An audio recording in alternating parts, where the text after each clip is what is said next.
What does it mean when each economy is kind of going back to their spheres, right? And how do technology companies handle it? The first thing I thought of is that there'll be no more access or limited access to Taiwanese semiconductors. That's one.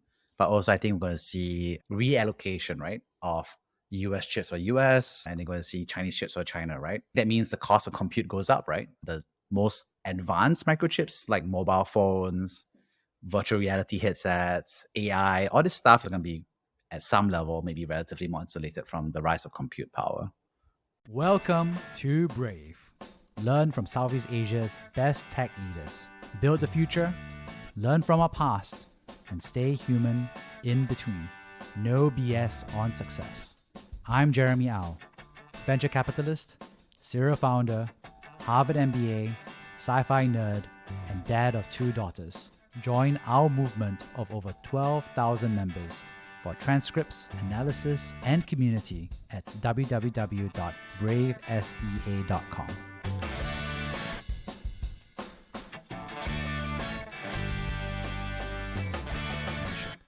Do you manage your own IT for distributed teams in Asia? You know how painful it is. Esavil helps your in-house team by taking tough tasks off their hands and giving them the tools to manage IT effectively. Get help across 8 countries in Asia Pacific, which includes onboarding, procurement, device management, real-time IT support, offboarding, and more. Gain full control of all your IT infrastructure in one place with our state-of-the-art platform.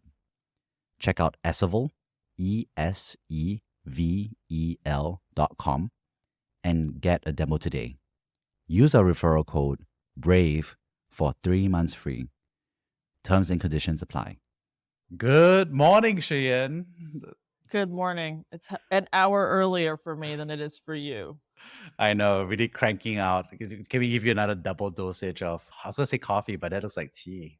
That's all they have in the hotel room. Oh no, that's like weak sauce. Okay. Well, this topic hopefully wakes us up. Folks have been asking about us to chat a little bit about global decoupling, US, China, Taiwan. What does it mean for tech and so forth? So I think a little bit about the macro side. How do you feel about this topic within our zone of competence? Yeah, I mean, I think talking is not hard for us. But Yeah. yes, I think to acknowledge our zone of competence and how we might be straying outside of it. Yeah. I think it's interesting to discuss kind of the business lens on it. Yeah. But in terms of like what's going on behind the scenes on the political front, I'm not sure I feel super qualified to opine. We are also reading the same news reports as everybody else, right? So I guess so. Where I see what the meme goes about how all the VCs all became military experts during the Ukraine conflict. I don't have that problem. I was never a military expert. Don't want to be. Don't want to purport to be. So I think stay within business, startups, technology. I think those are all good places to keep our focus. Yeah. But yeah, I think it would be remiss of us not to discuss like some of the major macro trends I think impacting the industry. And I think in Singapore in particular, being a small country sandwiched between these 2 global giants, it's pretty hard to ignore, right? I think if you're an average Chinese person or an average American person, you can kind of go about your daily life and probably not think about it too much. Yeah. It's the benefit of living in a superpower. But if you are a small country, you don't have that luxury. I think there are 2 things that are quite clear, right? Which is one is there is definitely movement going on today, right? In terms of the global decoupling.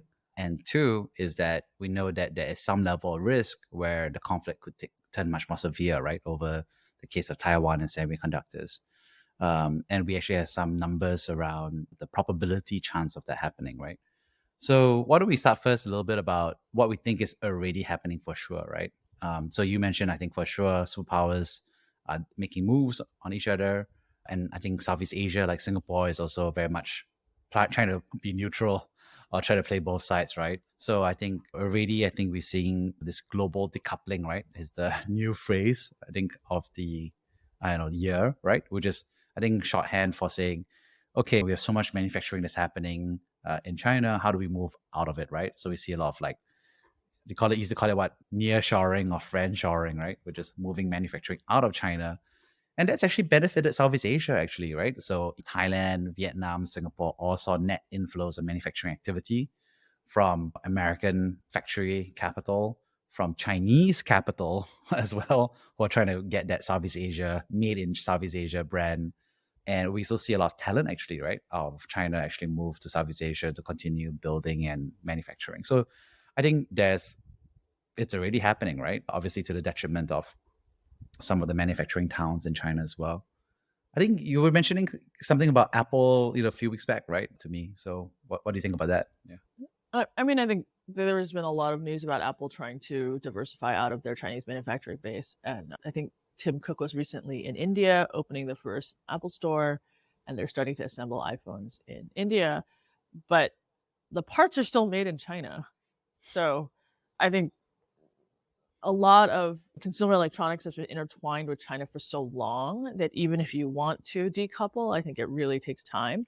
And not to mention, like, it isn't as simple as like, hey, let me just copy and paste a factory from one country to another. But, there's the entire ecosystem of labor, trained labor, skilled labor, and subcontractors and all the like parts that go into something that, you'd have to move a whole bunch of people. So I don't know. I mean,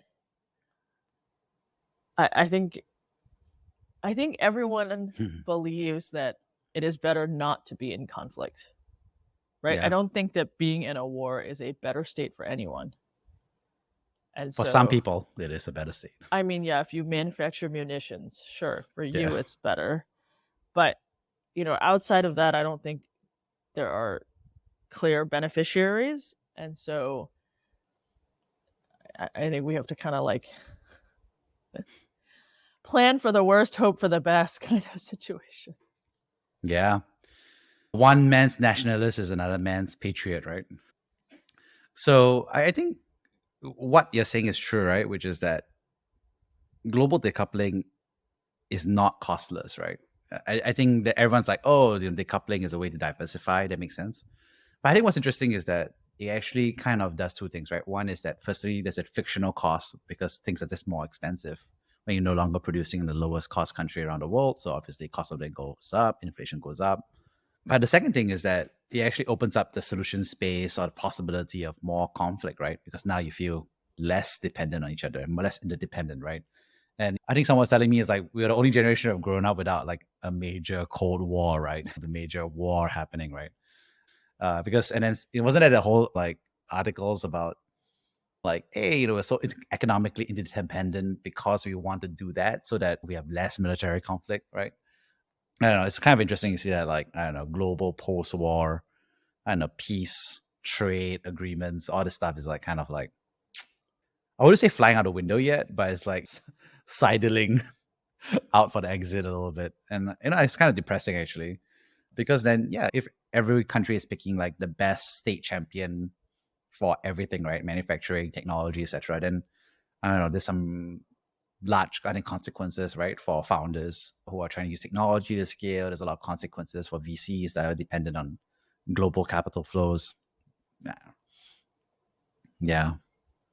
Yeah, I mean, I think you lose some of the efficiencies from specialization, right? The whole very basic trade. But I don't know. I mean, we recently invested in a company in Mexico that is trying to basically be the Alibaba of LATAM, and obviously addressing the US market and lifting up Latin American manufacturers who can sell into the US, right? Yeah. And I mean, there was a crazy stat one of them gave me, which was like there are like 2,000 plus avocado oil like merchants on Ali. Wow. And only like 10 of them are in Mexico. And he's like, this doesn't make any sense, It's like there are clear advantages, right, to be able to say, hey, I'm going to ship from Mexico into the US rather than I'm going to like ship from Asia or wherever else into the US. But you haven't had the benefit of that. All the infrastructure that was built and all the companies that were built in the last 20 years are really focused on like raising up Chinese suppliers, right? And so maybe one silver lining is like part of the decoupling is that regions that haven't historically gotten as much investment will get more, and they can over time become more efficient as well. I mean, that's the like, I don't know, fingers crossed silver lining Yeah. types of benefit. And yeah, I mean, I think you see this happening in Vietnam, right? Which is you see Mm. a lot of the investment from the Japanese and the Koreans. It actually really helps the talent base in Vietnam. So like Right. I have founders who are like, yeah, we actually have really incredible manufacturing engineers and mechanical engineers because Yeah. we've now had at least like a decade of investment by the Japanese and the Koreans.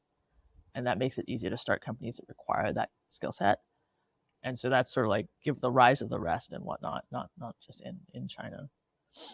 Yeah, I think Tuno at Touchstone Ventures has announced that she's trying to do much more like robotics and manufacturing, which is kind of a novel thesis, right? Because, in Southeast Asia, most folks are not really focused on hardware, right? But the fact that she's based in Vietnam and that Vietnam tailwind is happening and there's a talent base to do it actually makes it a viable strategy, actually.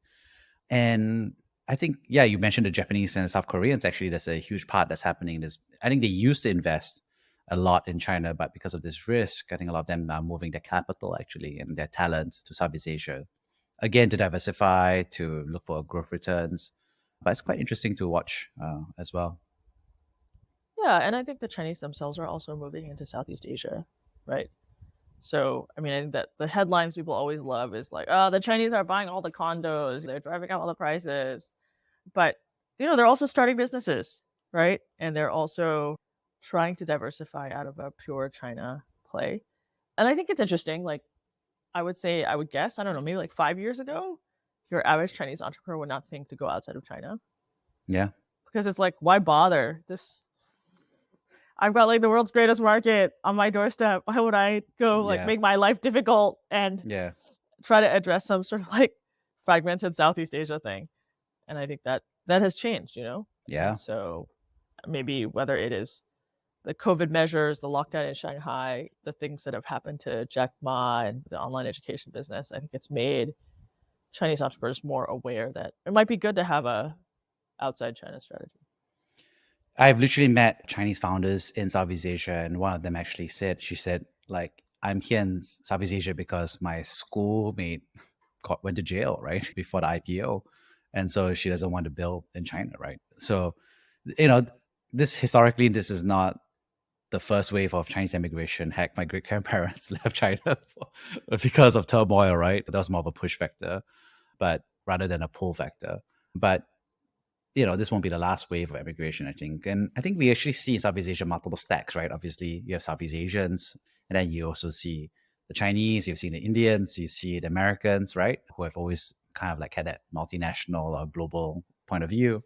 I think you've had obviously the Germans via Rocket Internet, and to the next extent, I think the whole European and INSEAD group all kind of like tagged along that pipe, right, to enter Southeast Asia. Actually, when I went to Vietnam and Cambodia, there were a lot of people who were like French connected because of their historical ties, putting it nicely there.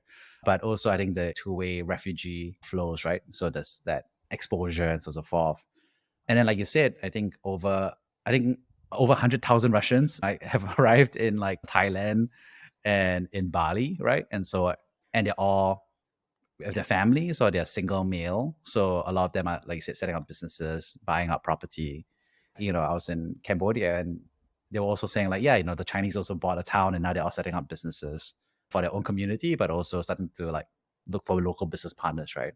So I think there's a massive actually talent injection that has just happened over the past 3 years. That was, I think, really, I mean, it was not obvious to me, to be honest, but I think it just became, I think, more obvious if you like travel to everyone's complaining. And I think the pattern emerges of like, yeah, this is this location actually that's very spiky, right, of talent. And obviously it doesn't mean there's a startup in that base, but if you ask me, I spend a lot of time now to be like, okay, I make sure to like meet and see who else wants to be a founder out there, right? Because why not? Great talent can build for anywhere, especially if you're from Bali, right next to the beach or something. Hey, there's some great co-working spaces there. I remember I went there when I was like 10 years ago. One of those nice co-working spaces, that little massage and juice bar. I was thinking to myself, man, like, I need to figure out a way how to live there.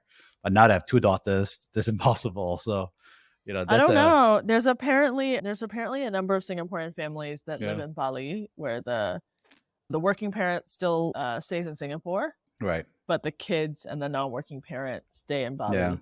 Bali to escape the Singapore education system. Clearly a push factor there. But I think there's actually a fair point, right? Which is that there is remote work now, right? Which is also didn't used to exist 3-4 years ago, right? So I think that's also made this global arena more possible, right? So Yeah, but I mean, Bali's Bali, man. When you go there, you just feel like you're on vacation. I don't know if I could like grind in Bali. It would feel too sad. right. Well, you have an upcoming event in Bali, and I just met some founders online. They're grinding in a villa in Bali.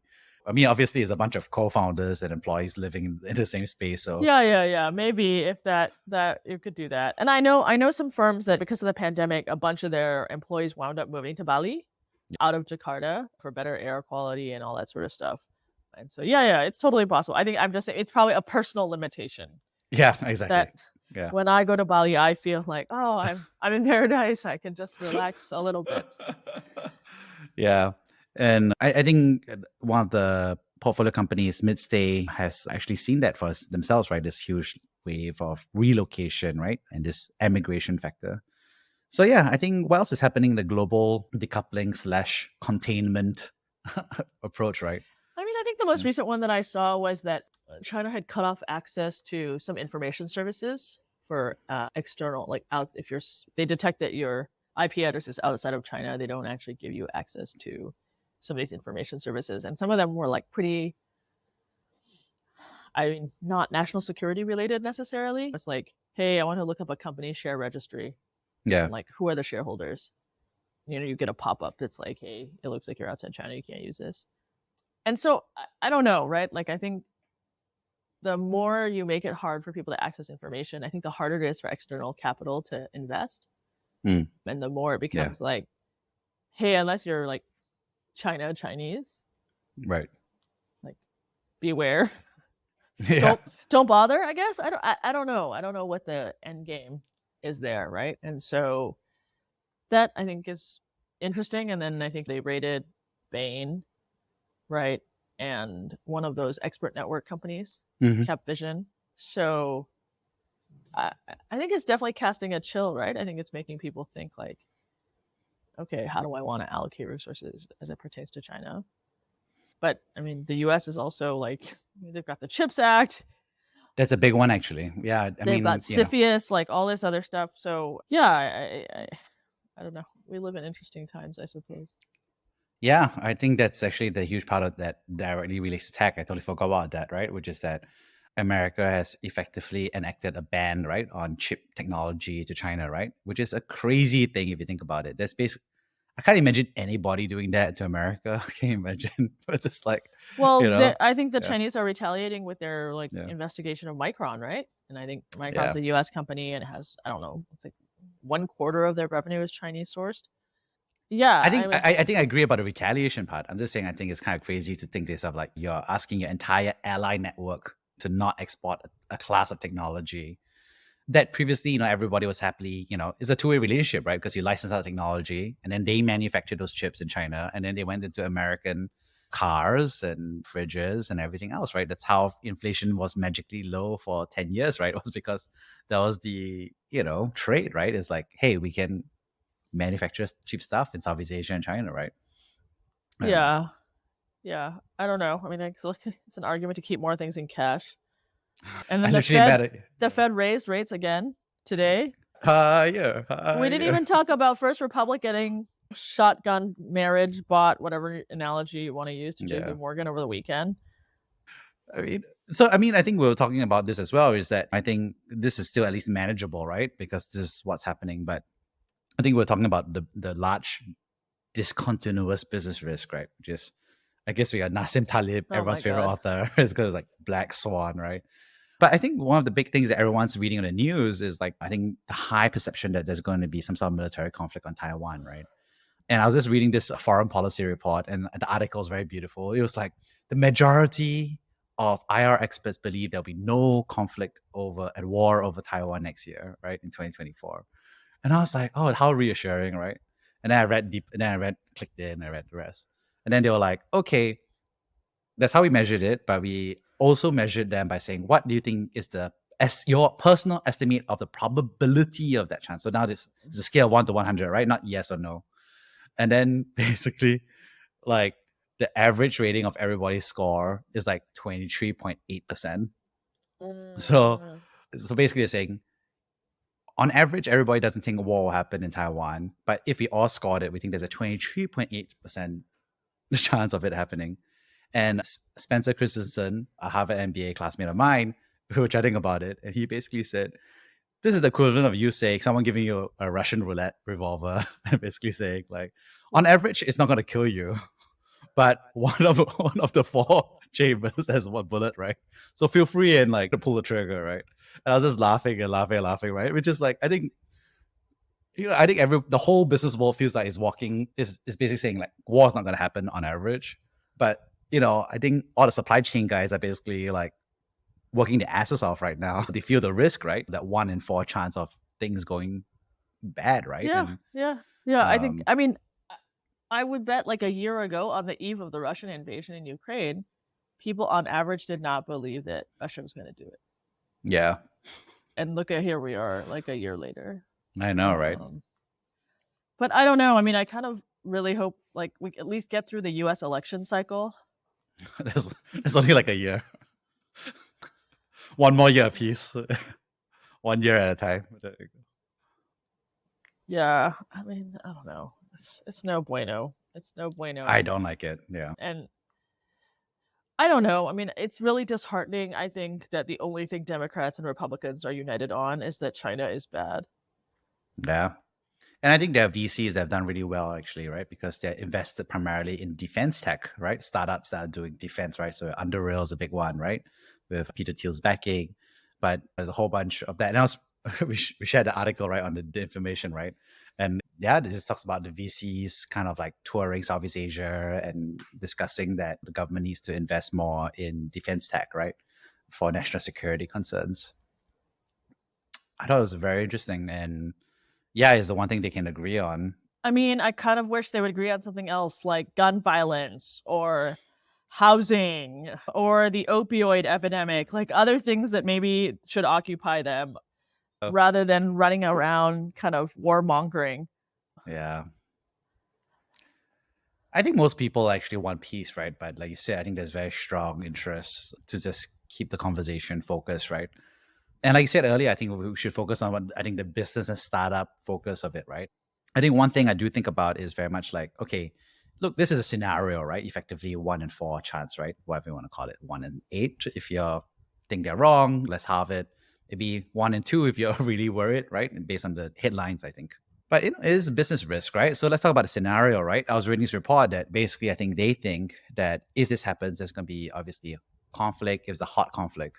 But the key thing they're talking about is that all the economic supply chains are going to break around the world, right? Because US, China is so interwoven, right?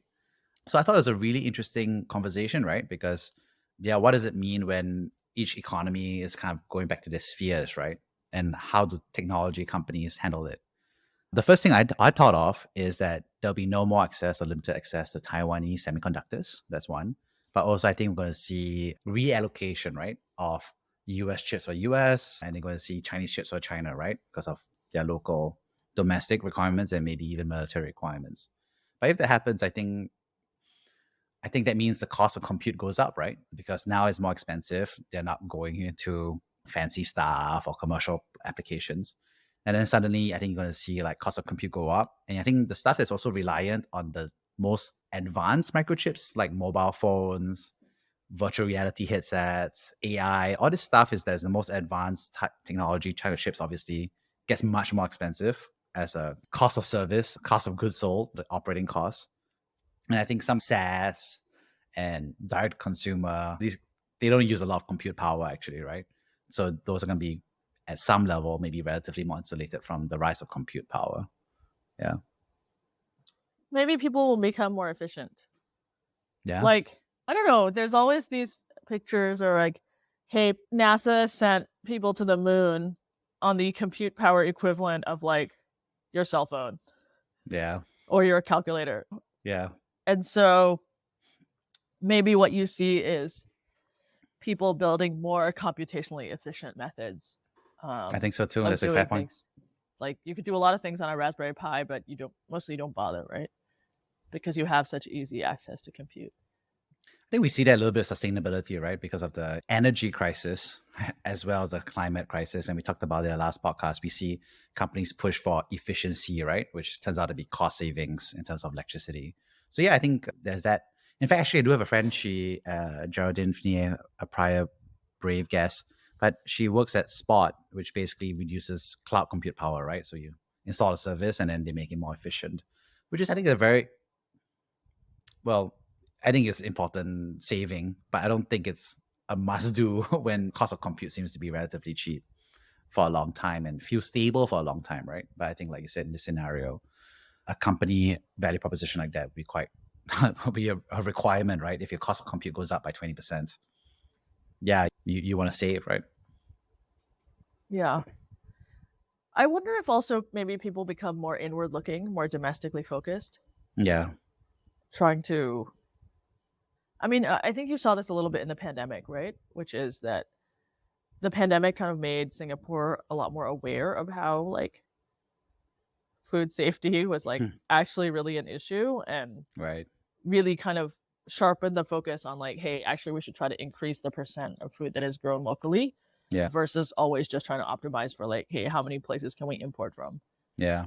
And so I wonder if there's sort of also a sort of increased kind of domestic focus or closer to home, maybe more regional rather than global focus, as people kind of like pull in the drawbridges, whatever the right, Yeah, that's a super fair point, right? I mean, we talked about it again in the last episode of sustainability, but we talked about electric vehicles, right? Or at least battery manufacturing in Indonesia has gone up because of obviously they have a lot of the nickel mines, right? So there's economic incentive, but there's a diversification and national security incentive. But you can imagine a scenario where, as all the Southeast Asian countries electrify their vehicles, and if there's conflict in 2 years or 3 years or 4 years, the export, right, of batteries from China will just go to zero, right, effectively, because there's already tariffs now that have been implemented over the past 5 years, which has driven, I think, the domestic EV and battery industries.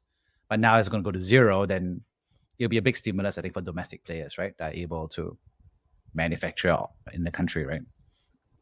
Yeah. Yeah, crazy actually, now that you mention it. Never thought of it. It's kind of scary, yeah.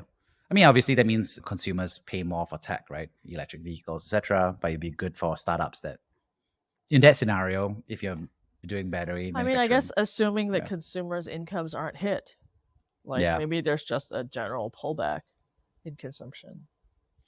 I think one thing I noticed was that a lot of goods in e-commerce, which tends to be our first gen unicorns in Southeast Asia, a lot of the goods actually come from China, right? In terms of factories, in terms of especially the low cost stuff, but even the medium cost stuff actually. And I think with the Singapore and ASEAN are part of the RCEP, right? Which is the free trade agreement of China. So I think technically the cost of living and the cost of goods has been dropping because of this dropping of mutual tariffs. But you can imagine in a conflict scenario. I don't know. Don't you think China would want to keep us on their side? I don't know why they'd want to continue being able to export into this region. Well, it depends on, I think, whether the US implements sanctions, right? Or shipping controls, right, on China. So I think we saw that with oil, obviously, for the Russians. So you can imagine. I think you're right to say I think China would prefer to continue exporting and trading, but it could be disrupted, right? Yeah. Yeah. And that's kind of like I said, then you're in Southeast Asian consumer. Yeah. So what should we do, Jeremy? Should we just run out and buy gold right now? Just start stacking gold bars under our beds? Well, the problem of like loving tech in the future is like you have to think about the future, right? So I don't know. But I think it's a real business risk, right? I think the pandemic, it's like they share the stories, right, about how like 9/11 there were companies that actually had business risk planning, right? And so they actually did evacuation drills for 9/11 or some kind of like fire or attack, and they survived 9/11, right? In fact, I think I remember in that scenario, the firm who did it, only the head of security who went back up to help, he was the only person who passed away. The whole company made it. And there was actually one of the few companies actually bothered doing the evacuation drills from a skyscraper, right? And obviously the pandemic, right? The Gates Foundation was probably one of the few organizations that ever did a simulation of the pandemic, right? Which of course spawned a lot of the conspiracy theories down the road because it was publicized. I remember watching it and it was like kind of like eerily, I know, right? And pandemic was like what? A 1% chance from people's perspective? Yeah, I know, lower than that, right? So I think it's more like folks just have to be, I don't know, aware. I think that's one. Be prepared. I don't know. I think actually a lot of startups are raising cash because they feel concerned about this macro environment, right? Interest rates and the US elections and this stuff. So they're raising cash just to have it, bridge rounds, right? I think that's another way that I've seen, I think, founders take action on it. I think if you're an EV vehicle company that's dependent on batteries, like based on what you just said, like it's a high risk, right? I mean, at minimum, there's increased tariffs and restrictions. At worst, there's something spiky. I don't know. Yeah. Maybe generative AI will save us. Maybe we just digitize ourselves and just do a virtual economy using crypto only, and we don't have to worry about what happens in the meat space. I mean, it's a bit. I mean, I know you're being a bit facetious, but like a lot of our lives do happen online. Yeah. Like we mostly interact online. There's many people in which your whole relationship with them is online, and so like right now it's very one-to-one, right? Or Right. like one to a few, but it's not a crazy thing to say like, yeah. I mean, if you think like, I don't know, 20 years ago, like what percent of people's lives was online? It was very little, right? Yeah. So maybe we all just keep meeting in the metaverse. Actually, that reminded me of something, actually, right? I think there's one thing we can do, which is, I don't know, advocate for peace, as if I have a direct line to the US Senate or the Chinese Politburo, right? But I think hoping for peace and a peaceful resolution is one thing we could do, maybe individually, right? I don't know how you can do it. I do not have such delusions of grandeur, Jeremy. You're so depressed. Oh no. I'm not depressed. I'm just like, this is like, I don't know really what we can do. You can prepare yourself, right? But I mean, I don't know. I'm not under any delusions that anyone in China or the US cares about what I think. Yeah. This feels like less action than, remember last time we were like, what can we do with the global climate crisis? And we're like, there's so many things we can individually do. I don't know, turn off the shower, turn off the lights, buy carbon credits. And then now it's just like, this one is like, I don't know. I think we can prepare. I don't know. If I was a founder, what would I do? Raise money, just, have more cash, have a conservative scenario, right? Maybe identify dependency on supply chain or stuff like that. That's really important. Yeah. Yeah, like I said, prepare efficiency measures. Maybe you don't have to do it right now. Just have a list of that, right? Yeah. I don't know. Oh, another thing I was thinking is like, don't fly to Taiwan for holiday. That might be a business continuity risk, key man risk there, especially when we fly over the air defense zone line. I was just talking to a guy who's based out of Taiwan and asking him about the mood. And he's like, well, the Taiwanese seem pretty unconcerned, but, they've lived under this threat for many years. Yeah. So he's like, I'm not really sure whether that's a good thing or a bad thing. Like, oh, yeah. Are you kind of complacent because you've lived through enough, or you're like not freaking out because you've lived through enough? Well, maybe that's part of the measures, right? Which is that maybe peace will happen, right? So like you have to keep your anxiety boxed away with a 23.8% chance, and then there's a 76.2. Sorry, I was just doing that mental math there. Right? It's too early for that. It's too early. No. I mean, I think it's really like I think people want to think about like, well, what would you do differently, right? And so like I think on your personal balance sheet, maybe it's like you want to be more conservative. You want to have some cash. Yeah. Right. True.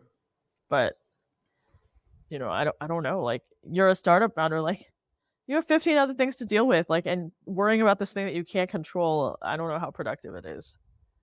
If you're like a Chinese national, I think I've actually heard a few of them are weighing how to localize, right, their immigration status, right, across the various Southeast Asian countries because they think of this risk. And so they want to have the optionality to still be able to travel in that scenario, right, or to still be able to do business. I think that's something I've heard. Yeah, but it is interesting to think about the waves of Chinese immigration, right? So right now I'm in Thailand. Yeah. There's a huge Thai Chinese community, and at various points the Thais were welcoming or not welcoming.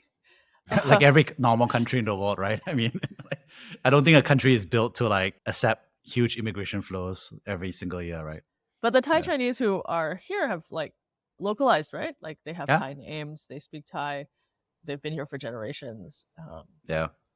and often business people as well. So it's not the first, it won't be the last, as you said. On that note, I think it won't be the first and it won't be the last. And I think, hey, we're still around after so much conflict and wars, right, in the world, right? So I think there's still hope. Yeah. Humans haven't quite managed to obliterate everyone yet. Great. What an better- uplifting message, Jeremy. The better angels of our nature, right? Isn't he claims that we're trending towards more peace and less war, right? So okay, on that note, peace out. Thank you for listening to Brave. If you enjoyed this episode, please share the podcast with your friends and colleagues. We would also appreciate you leaving a rating or review. Head over to www.bravesea.com for member content, resources, and community. Stay well and stay brave.